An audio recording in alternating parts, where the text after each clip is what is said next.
I have the war score to annex the entire Byzantine Empire in 1344. Here's how. Warscore Cost is one of the most important modifiers within EU5, and it's hidden behind many layers of obscurity. Let's break through that barrier so you can annex stupid amounts in each war and conquer the earth. As you can see, when attempting to take provinces, there's a hell of a lot of modifiers that go into it. But the most important one is your war goal. Unlike EU4, where if you had a claim in a province, you'd only get that discount on that province. In EU5, if you get a claim that gives you, say, negative 25% conquer and subjugation cost, then that applies not only just where you've got that claim, but on their entire country.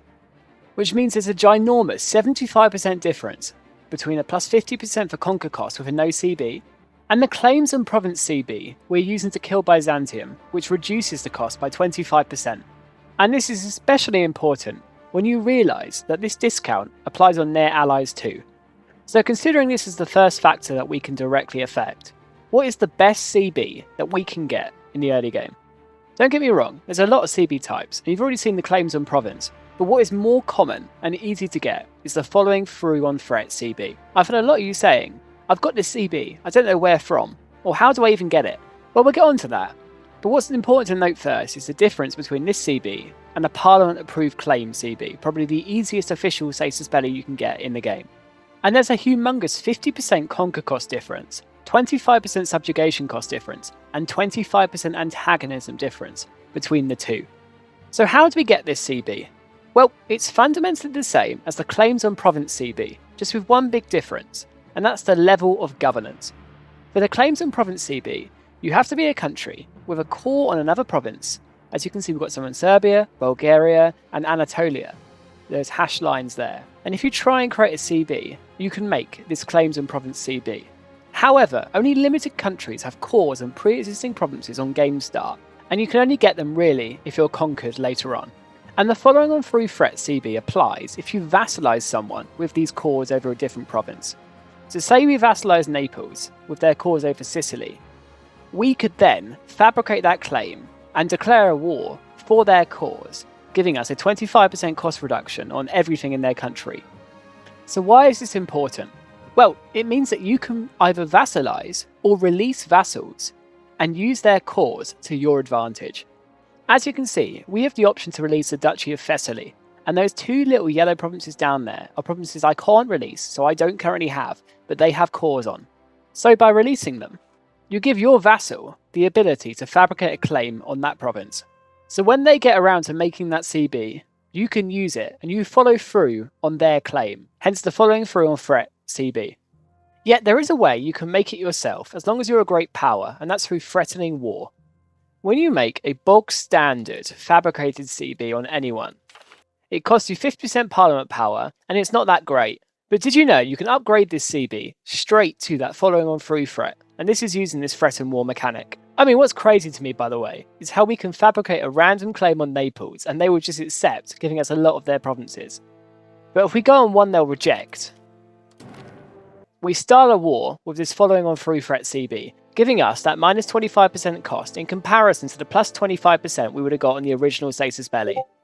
And by the way, you're invited to our Discord community. We're in the stage of planning a multiplayer, so check the link in the description, get involved, and consider subscribing when you're down there. Now back to the video. So to maximise our expansion, we need to understand war score and how it works. War never changes. But the amount that you can take definitely does. As you can see, there's a hell of a lot of modifiers that go into this. Some that are very generic, and some that really just aren't. For example, did you know it's double the cost to try and take a fort that isn't occupied? I mean, I didn't either. Also, I'm sure you guys know this already, but did you know that a spy network and your cultural influence can reduce the amount of time it takes to siege a province? And I'm assuming this is a glitch, but currently, even if you make a country a co-belligerent, it still adds 66% to the peace deal cost. That's crazy. But essentially how it works is a base peace deal cost is aggregated due to two base, their tax base, their land status, so whether they're a port or not, development, population, and then a bunch of modifiers are taxed on top, often negative, to get to the final figure. Specifically, that's 2 as a base always, 1 if it's got a port, 1 if it's got a province capital, 5 if it's the country's capital, 0.25 per fort level, 0.05 per development, and up to 4 depending on population, and up to 10 depending on the buildings in that province. So now we know how the base value is calculated. What are the modifiers that allow us to take more provinces? Well, the main one in your control is control. So how is this in your control, you ask? Well, you can prioritise taking 0 control provinces for the maximum reduction, and you can conquer their capital, which means that if you have to go back in a second war, their control map mode completely changes, as you'll change the central proximity for their entire nation, and you can plan around this to conquer provinces cheaply that you want to. And this modifier depends on your age, and this scales as the game goes on. You get a 10% cost impact in the Age of Traditions, 20% in the Age of Renaissance, 40% in the Age of Discovery, 60% in the Age of Reformation, 80% in the Age of Absolutism, and a whopping 100% in the Age of Revolutions.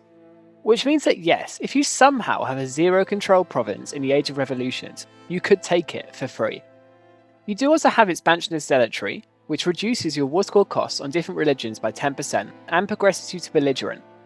This is a really important one, as Belligerent directly pushes your Warscore cost down as well, on top of buffing your CB creation speed and changing your antagonism modifiers. Just for a quick test, before taking this privilege, it would cost us 4.24 war cost to take those 2 provinces, 2.55 in this province and 1.68 in this province. Now, our cost has gone down slightly, but I reckon that's because we've gone forward 1 month and it's ticked up its Belligerent. We're not actually getting the cost reduction for taking a province of a different religion. But why? Interestingly enough, we are getting the same culture and same religion peace cost reduction, 10% apiece, despite the provinces being of a different culture and a different religion. Now, our official religion is Sunni, and our primary culture is Turkish. So my only assumption can be, because it's got the majority of our pops who are Greek, and the majority of our pops who are Orthodox, it applies these buffs. Interestingly enough, we don't have that same culture debuff when trying to negotiate with the Transpontine Empire. As you can see here, we're only getting the same religion debuff. And I believe that's because the majority culture in their land is Pontic.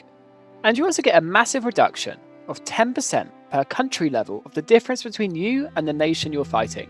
So the Ottomans start a duchy, whereas Byzantium start an empire. So that's a huge 20% difference between the two. You also get 10% reduced war score costs by being the military hegemon. There's a 5% reduction if you go Lutherite, a flat 10% war score cost reduction in the Age of Absolutism, and a humongous 20% in the Age of Revolutions. And finally, let's not forget a flat 5% war cost reduction in the Age of Renaissance in the diplomatic focus tree. So how can we use this knowledge to our advantage? Well, by focusing on reducing war score cost, you can take more provinces in your wars, which means you can expand faster and complete your world conquest. Now, just because you've selected all of their land doesn't mean they're going to accept it. In EU5, the AI will now not accept Swiss cheesing, so make sure to check your cost of peace deal modifier beforehand to make sure there's no too fractured modifier in there, because that's just taking up valuable equilibrium that you could be spending, maxing to 100 war score cost for your peace deal. Additionally, did you know that you can actually peace out vassals as well separately? All that matters is their loyalty. If they're disloyal, you can peace them out and take their land. If they're loyal, you'll have to do it through the main peace deal. As you can see here, because they've ticked up to loyalty again, we just physically can't send them a peace offer because they're a subject, even if it's enforceable. But when they are disloyal again, you can conquer their entire country, and the war score cost doesn't change to the main peace deal. You've just spent it on a separate piece with their vassal. So now we can go and take the rest. And that's how we have the war score to conquer the entire Byzantine Empire in 1344. By the way, another quick trick is that if you're in single player and you need to reduce or reset this current war enthusiasm modifier for a peace deal, you can just close the game and reopen it like you're trying to destroy a coalition in EU4. Try it out, trust me, it works. By the way, if you learned something in this video, please consider subscribing, and if you're looking to use this knowledge and learn something more, well, now you've taken so much land, you're going to need to integrate it. So check out the video on screen, how to integrate anyone fast in EU5.